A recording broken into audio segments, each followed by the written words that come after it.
today we have a great guest. We have Michael Kopf, and he's a paranormal investigator, a podcaster, and a Reiki master. And I always had questions about Reiki masters, but I'm going to save that. Um, Michael, thank you for being on the show. And can you tell us what made you interested in the paranormal? Well, first off, thank you for having me. And I gotta say, Paul, you were one of my favorite episodes. So thank you for having me on your show as Thank, well. thank you. So, what got me in the paranormal was actually where growing up, I would see shadows, figures out of the corner of my eye. And growing up in the metaphysical field, I figured, oh, these are just spirits. Okay. They're not harming me. No, no, nothing to worry about. We're just playing games. And then getting a little bit older, I start to have memories of experiences when I was a kid. And my first one that I had recall of was at 2, where I met two beings. I'll give you guys the shorter version because it can get very long. But Now lay it on us, man. This is interesting. so how it unfolded was in my teenage years, I started having memories of falling down a shaft at 2 and talking with a being. And it could have been a star being or another type of being. I don't know for sure, but it was a beautiful light being. I'll say that much. And I would ask my parents, why is my eyebrow cut? There's no hair that grows in one spot. And they said that's where a wire cut you when you fell down the shaft. So I was like, okay, so I did fall down a shaft. So I was able to confirm that part. And then fast forward another like 20 years, and I start doing a podcast show, and this lady from Greece, who's a dear friend of mine, she goes, did something happen to you at 2? I said, yeah. She goes, do you want to know more about it? I was like, absolutely. So she goes, the being that, and she air quotes accidentally pulled you into the shaft was not the being that you saw and talked to. I was like, oh, she goes, there was a second being. So I didn't even know about 2. I only knew of 1 in my own personal recall. And so I was like, okay. And she goes, yeah, and you had a conversation with this being where the conversation you remember having did happen. So I was like, okay. And that conversation consisted of me, keep in mind, 2 years old, saying to this being, if I'm to help humanity and help people, I need these gifts available at these times. And this is how I want the unfolding to take place. And next thing I know, I get up off the ground. I have a basement that's concrete, no broken bones, no damage to any muscles or tendons or ligaments. Just kind of one of those like you brush your shoulder and just walk away. And I couldn't help but thinking, how incredible that was that I fell down a shaft, hit the concrete, and walked away. So fast forward another year, and I'm talking with someone, and I go to tell the story, and my mom, the night before, goes, you keep telling the story of when you were 2, but you leave out 1 or 2 crucial elements. And I go, what is that? She goes, first, it was winter time. So you were dressed up, and imagine late 70s, early 80s, how little kids were dressed for winter, covered from head to toe in those lovely outfits. And she said, you were on the second floor and I had put plywood over the vent opening. So the beam that accidentally pulled me in had moved the plywood out of the way so that I would enter into the shaft. And I realized at this point I had to be taken out of time, because if you imagine second story, first story, basement on a house, that fall in free fall mode is what, 3 to 5 seconds? This conversation that I explained having could no way take place at this in that amount of time. So something pulled me out of time and then put me back in time. So that was my at this first paranormal type memory of unfolding and realizing I've grown up in the paranormal and never even realized it, because the paranormal was not a thing back then. I mean, in the 80s, really the only thing paranormal around was the movie Ghostbusters, and nobody's going to look at that and go, hey, that was my experience. Well, they also, too, they had that movie, The Entity, which supposedly was a true story. And did you ever see that one, Michael? I did, and I'm thankful I saw it in the later years, because if I had saw it growing up, I probably would not be in the paranormal field today.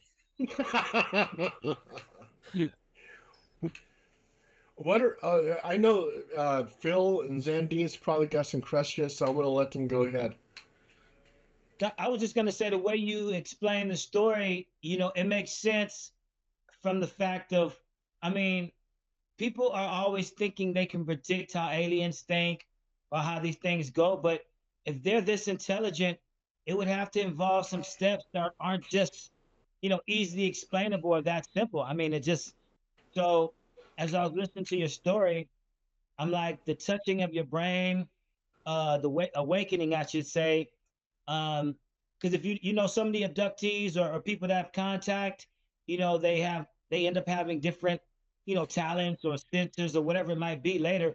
And you seem like a really smart gentleman. I think your brain was awakened at that time, probably.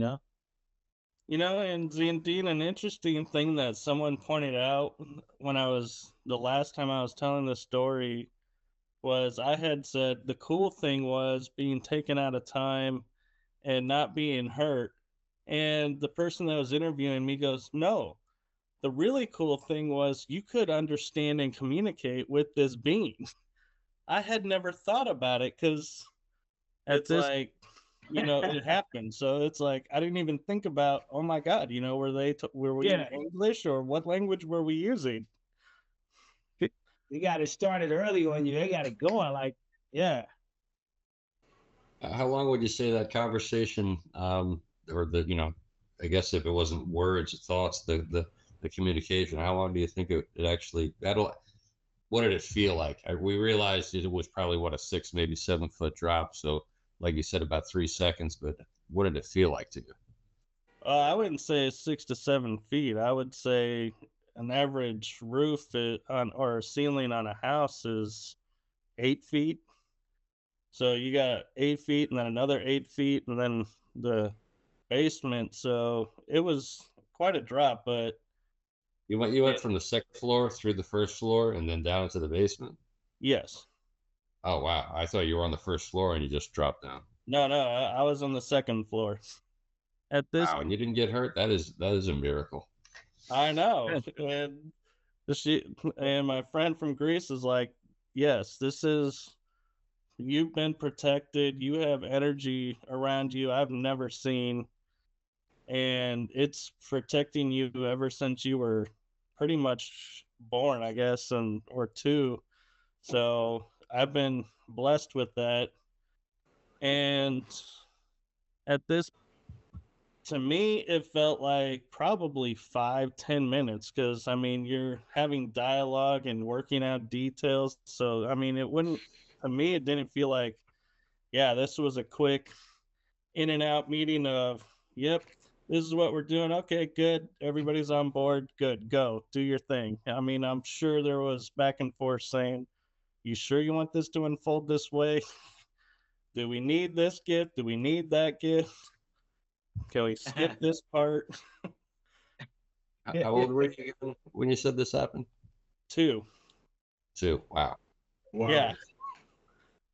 So Yeah, that's do you find that the paranormal and the cosmology or ufology, like they're connected for you? Like you get both energies, they're like mixed?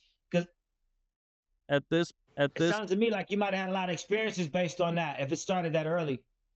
at this to me, I would say they are most definitely mixed and go hand in hand. And I'll preface before fully answering that, Zandine, with everybody like a year or two ago was asking me like, what is paranormal? Because it's a term used so commonly now. Everybody has their own definition, and so they're like, so what is it? And I had the opportunity to do an online article, and so I did an article about what is the paranormal. And after writing it, at this bottom line I got was the paranormal is anything unexplained. And so my mind just went boom, and my show totally took and opened the floodgates. And so that's why, for me, along with that and my experiences growing up, I had to say UFOs, aliens, portals, all of that at this are paranormal. Yeah, let me go. Oh yeah, absolutely, I agree. Definitely. Now, The only problem I find is a lot of people, when you say paranormal, because of all the TV shows, Yeah. they think we're going to places Right. and making stuff up or talking with spirits or ghosts. And I'm like, yeah, that's part of it. But we're also going, is this spirit that I'm talking to in this dimension or in this timeline? Or is this a past, present? Where is the spirit coming from? And trying to figure that out. And what blew my mind away was somebody once told me, they go, when you're on an investigation and you see someone like a glimpse of doing their routine, and you think that's, oh, they're just doing their routine over and over and over. But if this is not happening all the time, that's not what that is. They're like, you just saw into another timeline where that person was actually doing what they were doing. And so that's why they weren't able to respond or couldn't, see you, is maybe they didn't understand what they were looking at. And I was like, at this, that's so true. I now have to go back and relook at every experience I've had. Michael, so you experienced a time slip? I have. Wow. Twice, actually, that I know of. Well, this brings me to the question of, like, and Paul and Phil, like, please weigh in on this, because we had a guest that was what took a total, like, I would say, not philosophical point of view, but like he was all about empirical data, and research and like hands-on. And to him, a lot of things could be explained.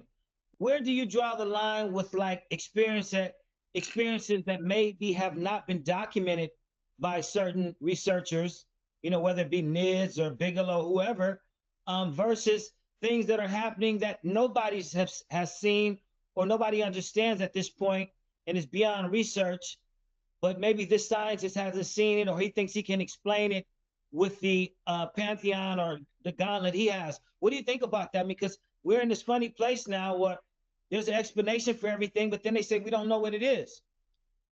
Right. And to me, I always, when I go and investigate, no matter where it is, I like to go in with a basic understanding of some of the history and maybe certain claims, because that way, if I'm experiencing something, I don't sit there and go, oh my God, I need to go outside because I'm losing my mind.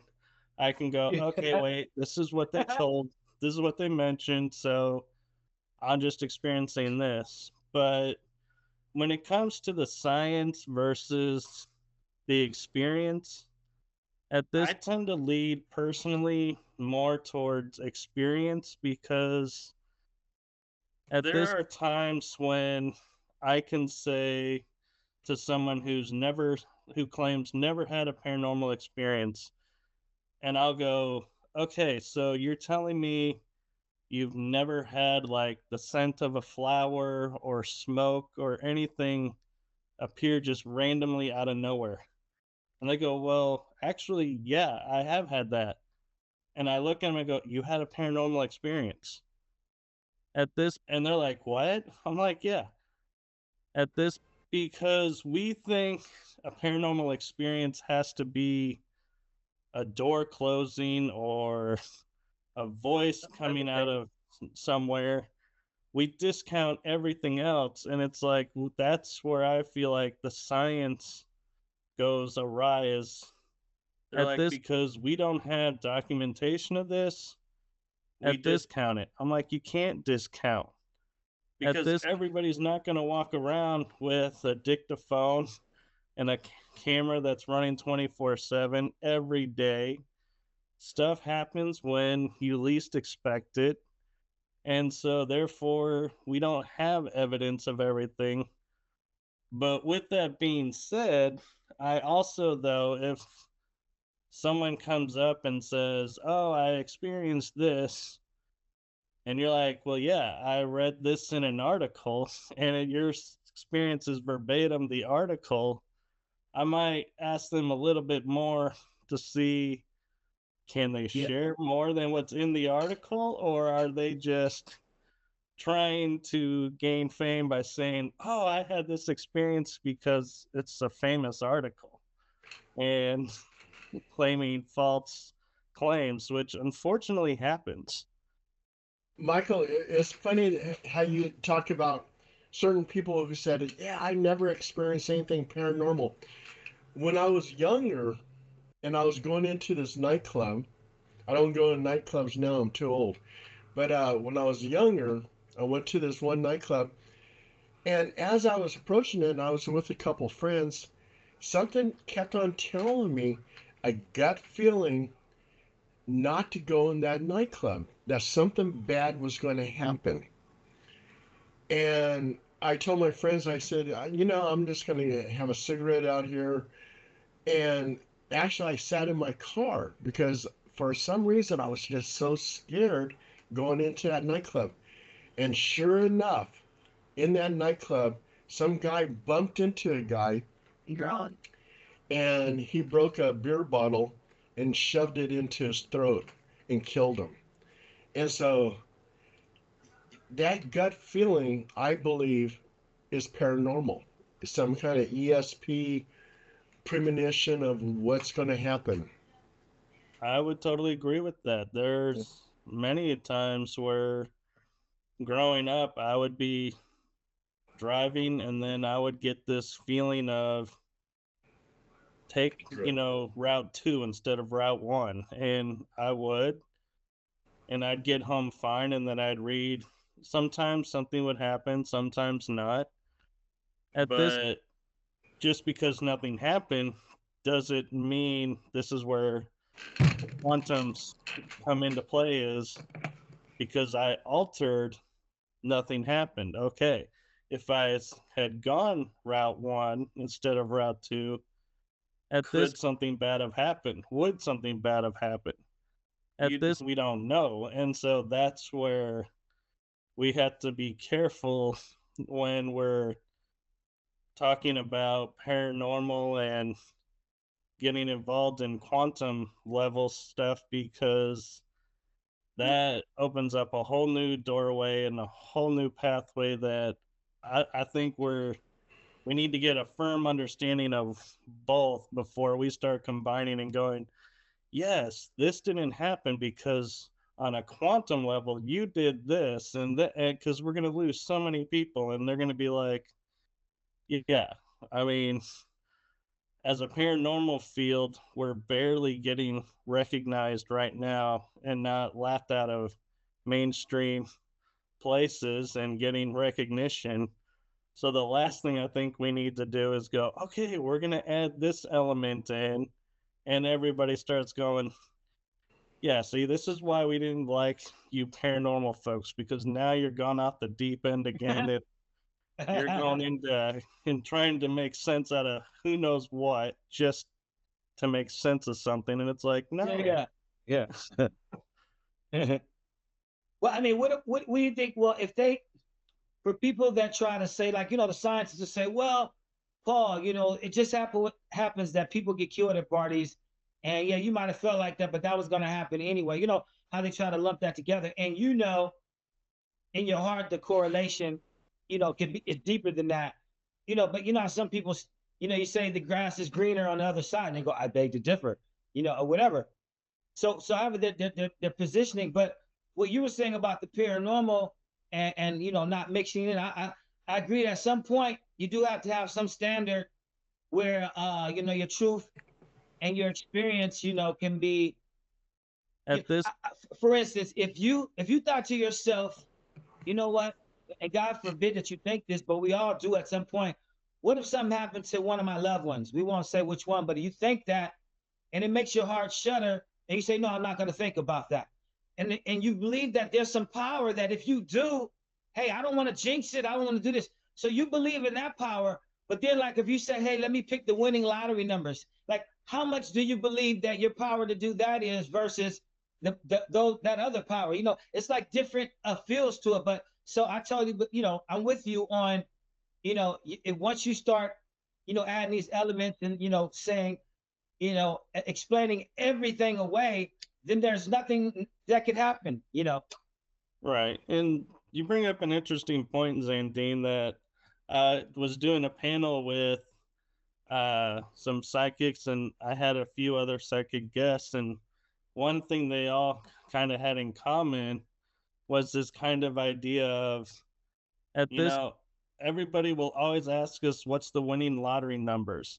And their answers, they were telling me they would love to say to people, look, if I could get the winning lottery numbers, do you think I would be doing this right now and sitting here looking like this at and this not thinking myself? And why would I tell you the numbers when I could go use them myself? And I'm like, that's a truth, people assume because at this, they're in touch with something else out there, whether it's, a consciousness or an energy, whatever they want to call it, that they have unlimited access to information. And the truth of it is they have access to what they're given. So one of the things that I've come to learn through my personal experiences and talking with people is the information that comes through is what the universe wants you to know at this time, or your guides or your guardian angels, whatever you want to call them, is in your best interest. So if in your best interest to win the lottery, you're going to get those numbers one way or another. You don't need to go see someone to get them.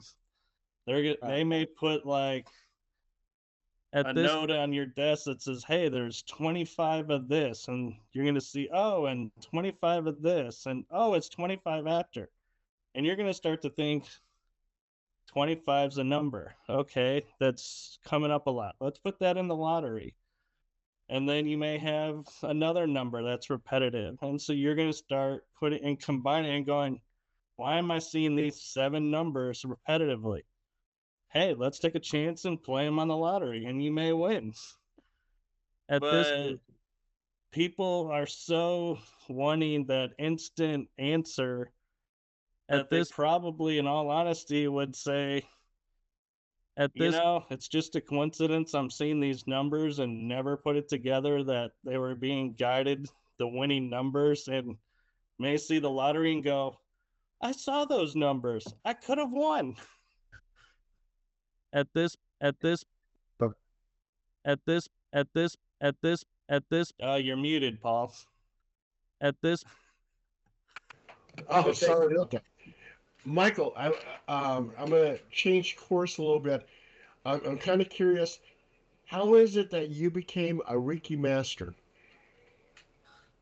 So the story goes, when I was a teenager, I had been dealing with some family issues, and so I thought, okay, I need to heal myself because I'm broken, because this situation is broken, and taking responsibility, for a part that I later found out was not my part to take. But in that instance, I went and sat in a Reiki class with my mom, and these people walked around and were like, okay, everybody's feeling this, everyone passed, and they're like, we're going to walk around a circle and we're going to give you guys symbols. And I was like, okay. And they got behind me. And I don't know if this was actually verbally said or what I heard from them, but they were like, well, you already have this, you're natural at it, so we don't need to put the symbols in you, and moved on.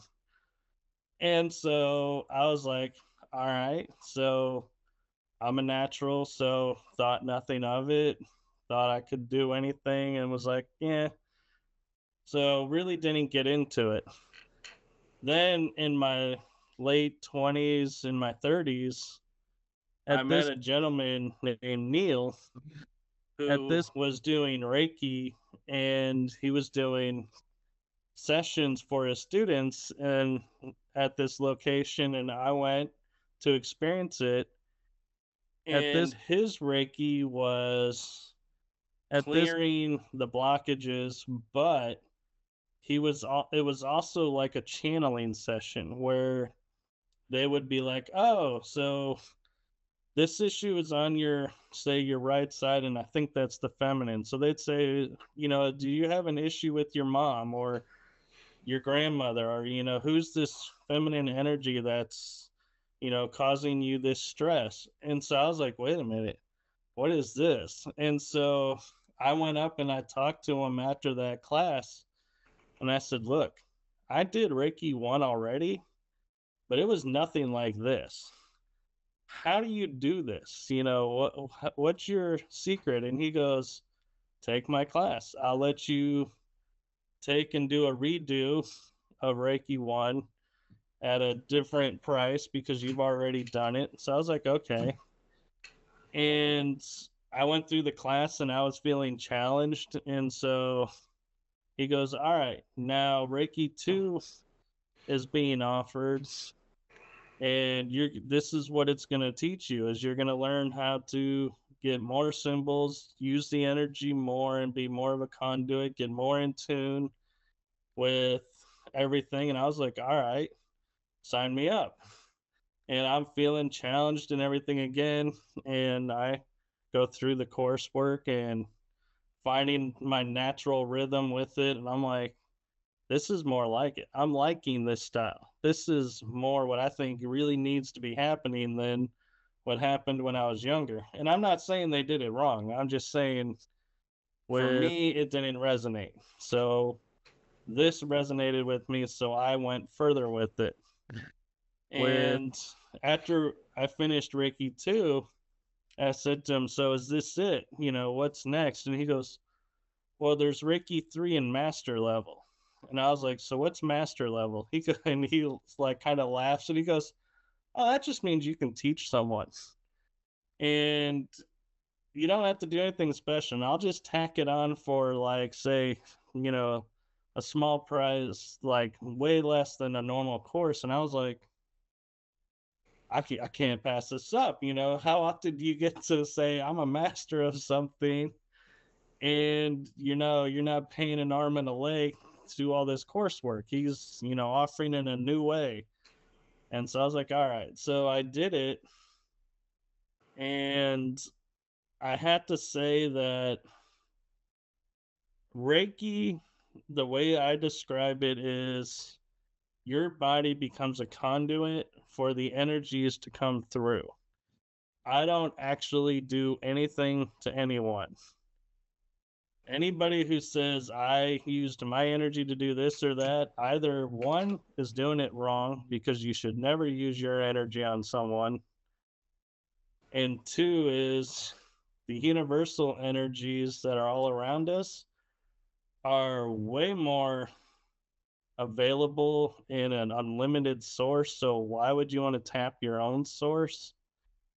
And I realized recently when I was thinking about it is if you claim use your own energy to heal someone, you are now connecting your energy to their energy. So whatever happens to them affects you because you've created this link. And so there's a technique in metaphysics, and I don't know if you all have heard of this or not, but it's called cutting cords. And what it means is, say, we all were in a room together and we were hugging, went our separate ways, and I was like, man, I'm feeling really drained. And Zandine, I'm, not putting this on you, but I'm going to use you as a hypothetical. You had a rough day, you were feeling really tired, and all of a sudden you're like, man, I got this boost of energy. Let's go do this and let's go do that. That's because you siphoned energy from me. And so if we don't cut those cords, you could inadvertently, for as long as it's connected, be siphoning from me. And I could be sitting there every day getting more and more tired and being like, I slept 9 hours. How can I be tired? It's Wait, because so of the cord. so he becomes more or less like an energy vampire. Right. Oh, Without knowing it. And so that's why we have that technique and we learn it. And I mean, and the fun thing about cutting cords is when you think about it is, you're visualizing yourself and you're seeing these cords going out all over. And you're like, and it's like, okay. And I know to some people, visualizations can be tedious, but I'm like, yeah. There, and when I was taught it, they were like, use a scissors to cut these cords, like Sandine was just motioning.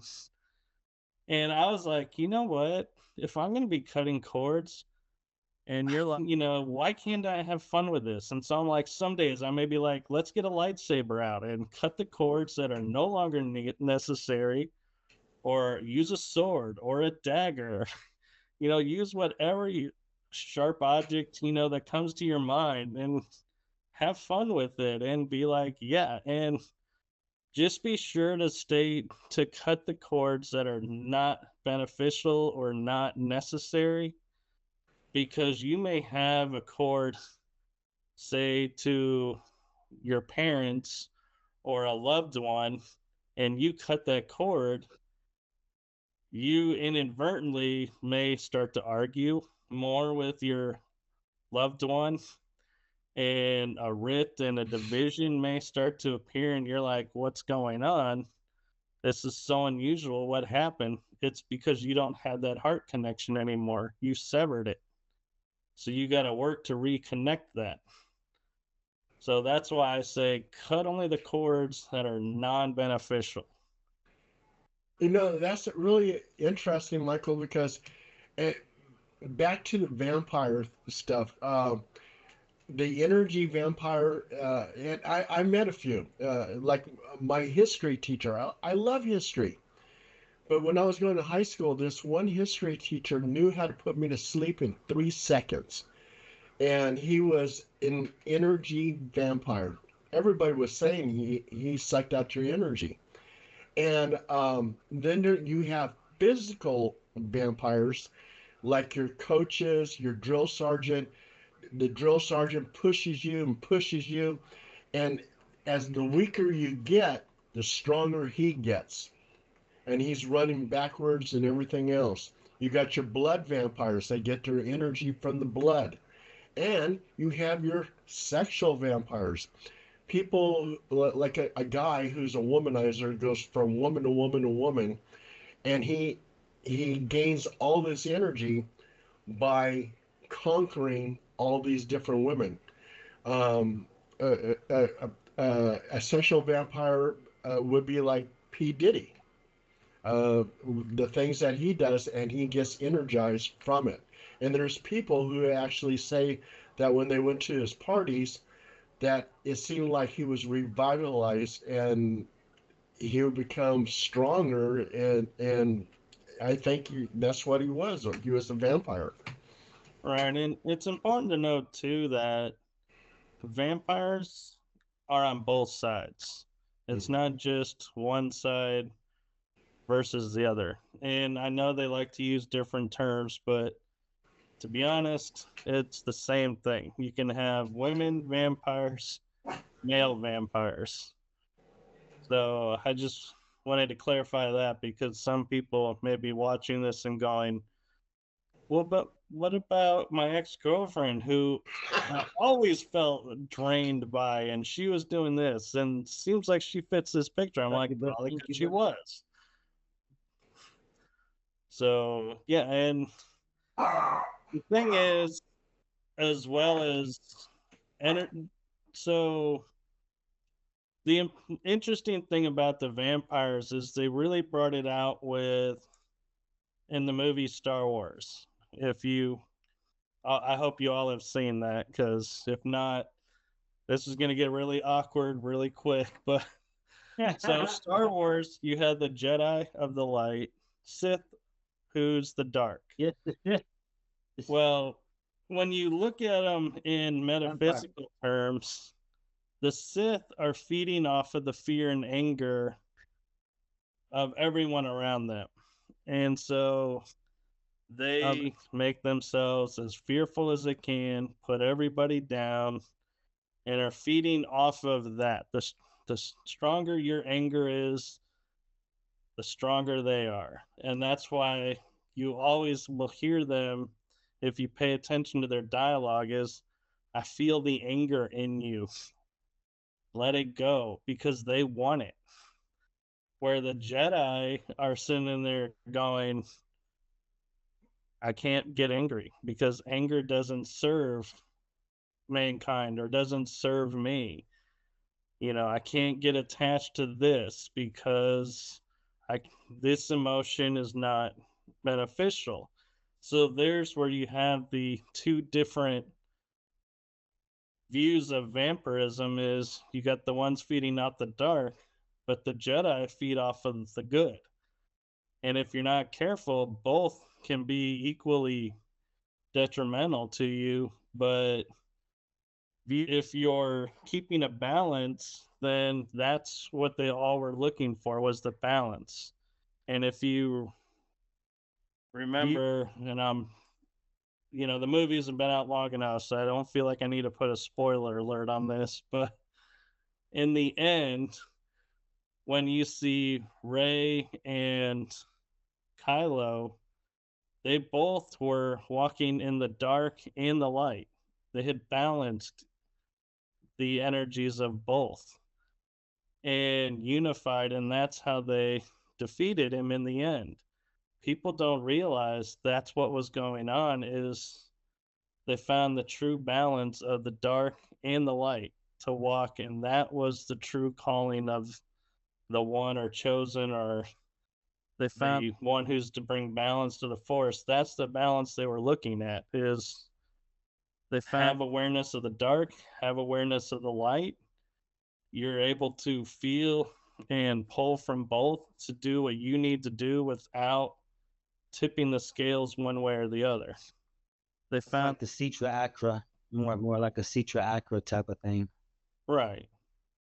They found, and so when you hear everyone talking about, yeah, we know we need to be in balance and we need more light in the world. It's not that we need more people focusing only in the light. We need more people to step out of the darkness and go in the shadows and go, okay, I'm aware this part of me exists. I'm okay with it. I can learn from it. It's called shadow work.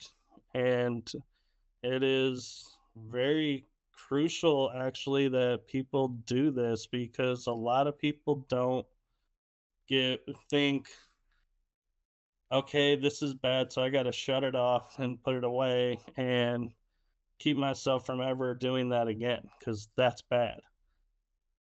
Shadow is not bad per se.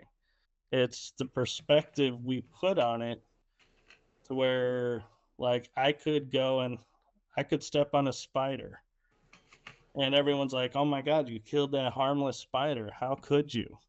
And I have no remorse over it. That doesn't make me an evil person. That just means I'm okay with, one less spider in the world, and I don't feel like it's going to tip the balance of anything, and I'm okay with that. But if I was to go in and take someone's life, that's totally different. It's the mindset of what's going on and how you perceive it, the value of one over the other. You're right. Well, there's certain shadows that are like three types of shadows that are just totally dark and never have any light. And then there's that one shadow you were talking about where some light will actually, it can actually turn to light. But when I say the three darkest, the shadows that don't have light, that still doesn't mean they can't teach you a lifeful situation. As far as that's like in Kabbalism, they have clip art, which talks about that as well, the four clip arts. And then you have the Sitra Akra, which I referred to before, where darkness, after the light retracted, what was left in the imperfection. People look at it a lot of different ways of how the light and the darkness is, but it's some of the themes you were talking about, I noticed were hitting on some deep stuff like that. Right, and that's the thing, that when you view the world through the eyes of, in my experience, the metaphysics over mainstream religions, is you're able to take a step out, look at the situation and go, okay, what's really going on here? Okay, and then go back in and react accordingly. Where in religions, to me, I've noticed everyone who I talk to that's very, very dogmatic and everything is, oh my, they may do something and be like, oh my God, I got to go to church and I got to go do this and this to make amends for this. And they start stressing themselves out and they start, going, oh my God, what have I done? And I'm like, my metaphysical side is like, and I'm like, take a step back. So you made a mistake. It's not the end of the world. Let's learn what we need to learn from this mistake and I'm like, incorporate it so we don't do this again. And I'm like, there's no blame. There is no shame. It's all a learning. And that's the part where, like, wow, I can't believe I'm going to tie this back into the paranormal. And I'm like, when we do paranormal investigations, or we do, talk about experiences with other people about their paranormal side or stuff they've gone through, it has to be a mutual respect of, yes, we experienced this, you experienced that. They are similar this way, they're different this way. And I'm like, my way is not the only way. Your way is not the only way. I'm not right, you're not wrong, and you're not wrong, I'm not right, vice versa. Everyone's right. And we can't discount anyone's experience or anything, because that's their truth. And we, as paranormal investigators, need to put a lid on, well, because this happened this way, this is what's going on, and this is what you're experiencing, so this is how we're going to fix it. because you don't know that. There's no way to know that. We're only guessing what's going on, and I was fortunate to be talking with a panel of investigators and it happened to be the Warren Legacy Foundation. And we were discussing how paranormal investigators are not qualified to ascertain is this experience that you're seeing an apparition, or is it a delusion, like you're seeing, a false image because you have a mental condition? Or, there's so many things we don't think about. And it's like, yeah, and they go, and I agreed with them on this point, is a lot of paranormal investigators will go into someone's house or to a location and go, man, there's a dark, heavy energy here. There's a demon around. There's a demon here. And it's like, we don't know that there's a demon there. It could just be a spirit that was ornery and an ass in life, and he's going to be ornery. And an ass in the afterlife is a lot of people's, viewpoints, and sorry for cussing. But,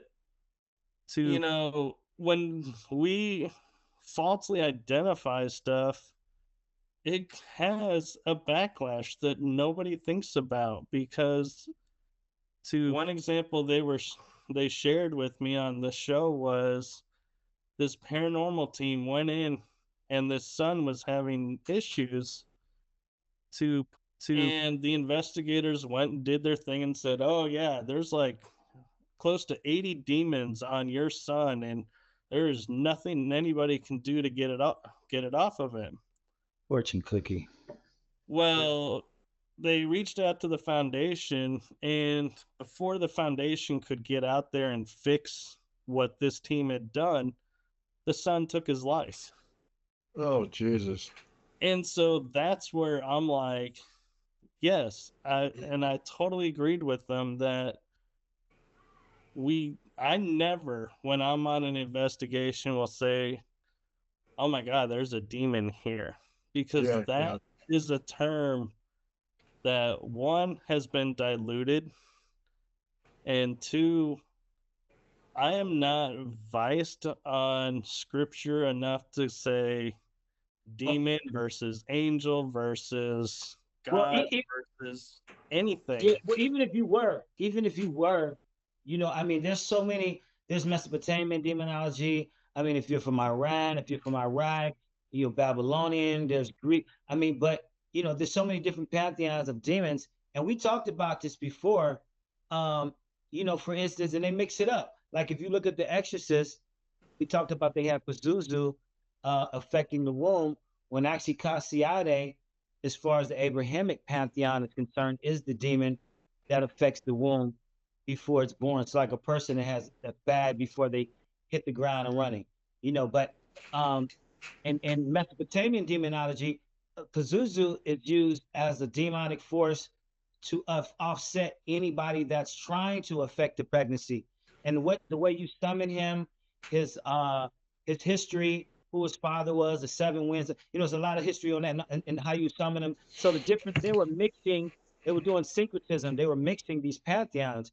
But the thing about demonology, like you said, if you're gonna, if you believe in that, and you're not gonna have the right counters for different ones, whether it's Samael, Beelzebub, Limit. There's so many, and their characteristics. Once you get off in that, for example, in the Kabbalic, pantheon, there could be like 3,100.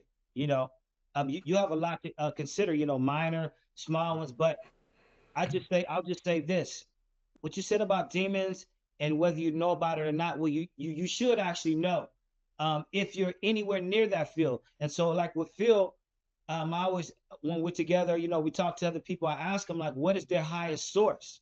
So, like, at some point, if you had your highest source that you related to, and you thought you talked to them and they told you the rules or told you what to do, you might listen then.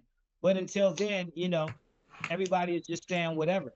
But hey, you might meet your God or your your source one day. Who knows?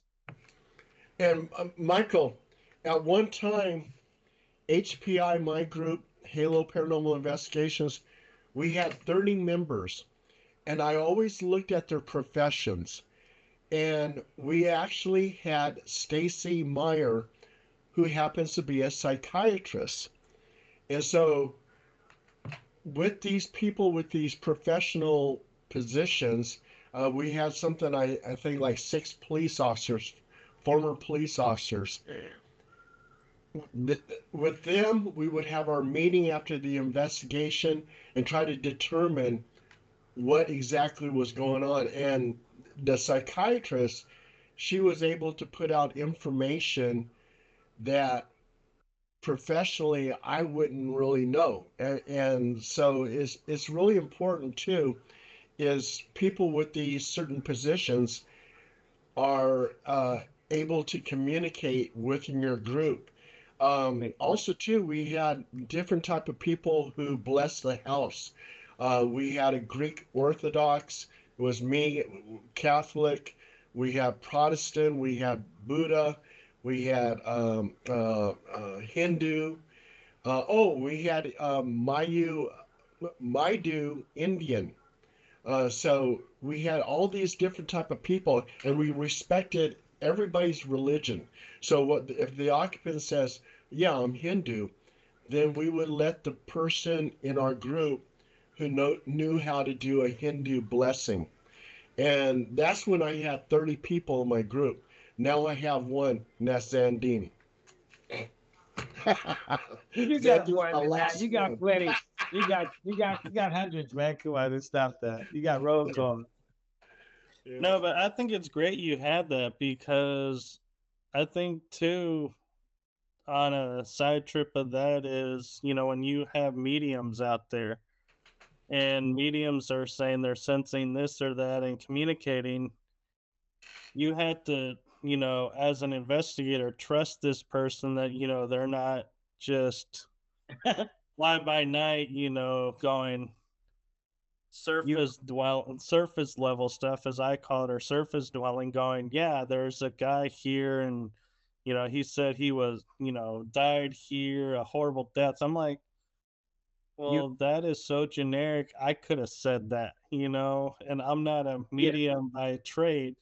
I'm like, yeah. And so you have to be careful what information you're sharing and how you're sharing it, because when you're on investigations, wherever you are, and you're experiencing something that's personal to you and it's in your framework. So, like, for example, I'll share with you the time slip experience I had, and this may help make what I'm trying to say more clear. Is Also too, just real quick, Michael, like the psychic mediums that we had this one psychic medium, a complete nut, who tried to say there was 30 ghosts in the bathroom.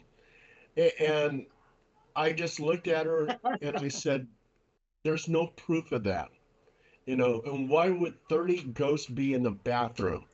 So the psychic medium that we would have, or the psychic mediums that we had, they would have to prove themselves. And we had this one psychic medium. She says there's a ghost sitting on the couch. There was 3 of us. I said, take a picture. We take a picture, and there's this orb hovering over the couch. Then she says, well, now the ghost is behind the couch.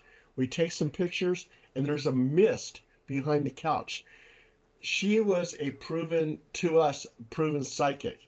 She was able to give us information that resulted in something that there was a ghost there. So I'm sorry, Michael. So go ahead. I'm sorry. Oh no, I have a few mediums that I trust and investigate with, and it's the same thing. Is their information is not their information. It's like, okay, there was a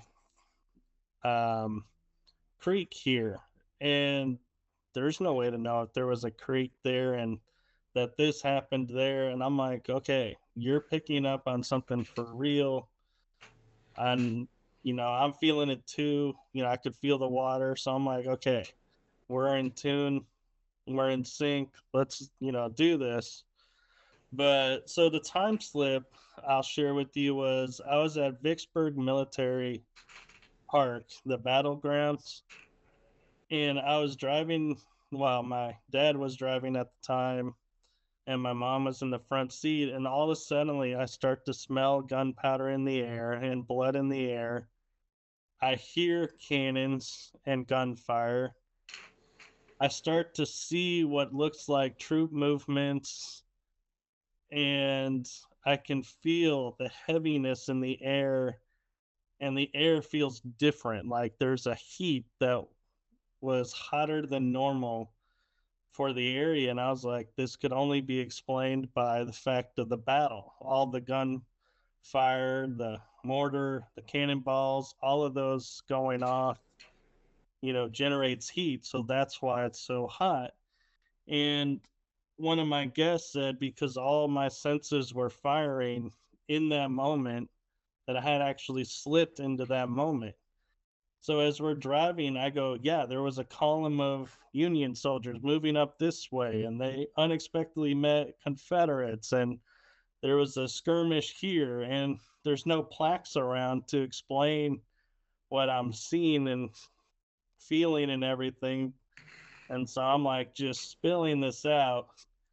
And we get to a certain point and it's like shuts off. And I'm back in the car. And my mom was like, that's the kind of history I think they need to teach in school. How you just explained it was intense and really interesting. But because I was so into the moment, I was able to kind of like psychically pick up, I guess, through a portal that was there back to that day and somehow came out of it without realizing it. And so that's the type of investigation methods I try to bring every time is immerse myself in going, okay, what's going on here? Who is here? Where am I feeling this? And I may walk past a room and get a spidey sense or a tingling on my arm. And I'll turn and go into that room and be like, something wants me in this room. And sure enough, I'll sense or feel something in there. Can I prove something was in there? No. Did I hear something? Sometimes. But what I do when I'm with a bunch of people who are experienced or new is, and I'm leading, I will say to everyone, do yourself a favor right now before we enter this location. Clear your mind of every expectation you have of what's going to happen. Clear your mind of every claim, of every ounce of history. Just totally blank yourself out. And I'll be like, so let me know when you're done with that. And inevitably, somebody will be like, well, why do I want to do that? And I go, well, here's the simple, honest truth of this. You go in and you say, okay, this place has doors slamming. So I'm going to experience a door slam. And there are balls moving on the floor, toys moving around, and whispers, and everyone's hearing voices. And you're like, man, this place is a dud. Nothing's happening. And everyone's like, what are you talking about? All this stuff was happening around you. Well, because you were so focused on wanting the door, you missed everything else. So that's why I say you have to empty yourself out, no expectations, no outcome, in your mind whatsoever. Then you're ready to investigate, because I found that's when I could start hearing disembodied voices, would see apparitions, mist forming, And all of this stuff I would miss before because I was totally of the mindset of this is what a paranormal experience is, and that's what it has to be, or nothing happens. Hey, Michael, guess what? It's almost time to call it quits. You are a fantastic guest. You really laid out some information. We've learned a lot from you. Thank you for being a guest. Phil, Zendine, you got anything to say to Michael? You got anything to promote? Get you next time. What was that, Zandine? I'll get you next time on your favorite UFO experience or sighting. I'll get you next I'm time. happy to come back anytime. Right. Yes, sir. It was a pleasure having you. Well, it was Yes. a pleasure being here and a pleasure to meet you all. And before I promote anything, did you have a question or comment, Phil? No, just thank you very much for being on the show tonight. Sorry I didn't have more questions for you, but I enjoyed listening to you. Oh no! As a host, I'm in your shoes, Phil, and those are the shows I love the best. Is when I don't have to put a lot of effort in, and the guest does it all for me. And Michael, Right. you gave me flashbacks when you're talking about falling down. I fell off a one-story house roof when I was 7 years old in Fresno and sprained my ankle.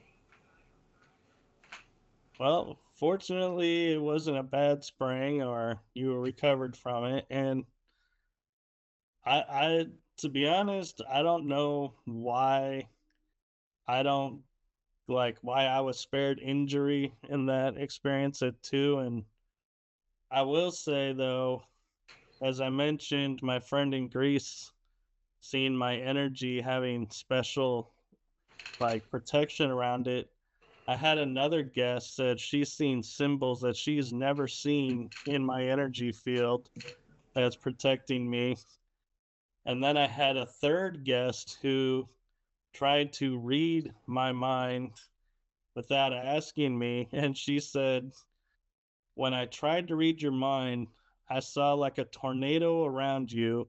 And whenever I tried to touch and reach into the tornado to make contact, my hand would be bounced out. And I was like, well, yeah, because one, you didn't have permission. And two, why are you, going in my mind without asking? Well, yeah. Because that's not cool to do. But in the moment, I knew what she was doing on the show, and so I wasn't really on those lines. I was like, well, thank you for confirming, this level of protection around me and describing it, because the way she described it was I was balancing a lot of plates on sticks, spinning and keeping them spinning while this tornado is going on around me. So she's like, I don't know how you're balancing everything, but you are. So keep doing what you're doing. And with that, so what I have going on to answer your question, Paul, is I have my Tuesday night show, Riding Through the Unknown, which is at 9 o'clock Central. Okay. I have my esoteric series where I delve into UFO questions of are they UFOs, or are they inner Earth, hollow Earth UFOs, or are they extraterrestrial UFOs? Because they're not all the same. And that is 3 Wednesdays a month at 8 o'clock Central. And coming back in October is Paranormal Versus, where I have a podcast show with Kel Atkinson and Matt Atkinson in the UK.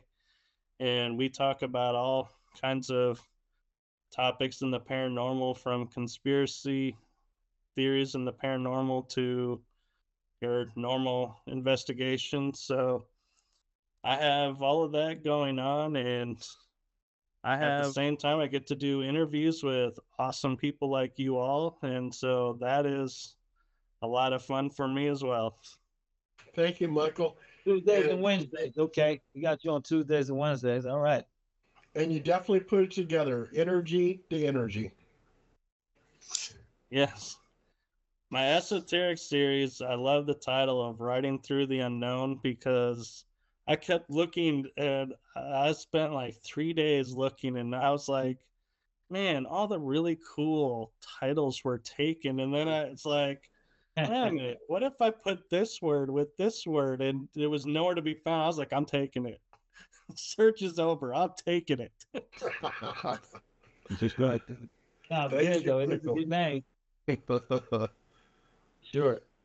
So yeah, I feel for everyone who's starting new podcast shows now because I'm like, good luck finding a title that's not in use or really close to another show's You have title. to use a TED Talk title or something to attract people nowadays. Yeah, it seems like the hardest part. Yep. Like then you'll have it and then you'll be like, oh man, I didn't look at this place and there's like 5 variations of it already there. It's like back to square one. Yep. Got to do the search, see if anything comes up, and then if nothing comes up, jump on it quick. Yeah, actually, how I ended up with Riding Through the Unknown was I did a Google search with unknown and riding or surfing, and I wasn't finding anything. And I figured if it ain't on Google, it doesn't exist because Google seems to have its fingers in everything. So I was like, it's not on Google. I'm taking it. I heard that. I heard that, man. I'll make sure. Oh, thank you again, Michael. Truly appreciate your time tonight. And, Yes, thank you. Back anytime. So I'd be happy to. Just let me know if you ever need a guest, and I'll be there in a heartbeat if I can be. Awesome. thank you. We appreciate that. Awesome. Appreciate that, brother. I appreciate you all, and oh, you can't see. I put my hand on my heart. I realized looking at the screen, I was like, wait, y'all didn't even see that. I was like, oh, wait, hold on. Yeah, man, we got so much more to talk about. Real society, so much UFO stuff. It's crazy. We're gonna hit it. And as you see, Michael, I'm at Easter Island, so I got to catch my plane and get back to Sacramento. Yeah, we don't want to I am totally jealous.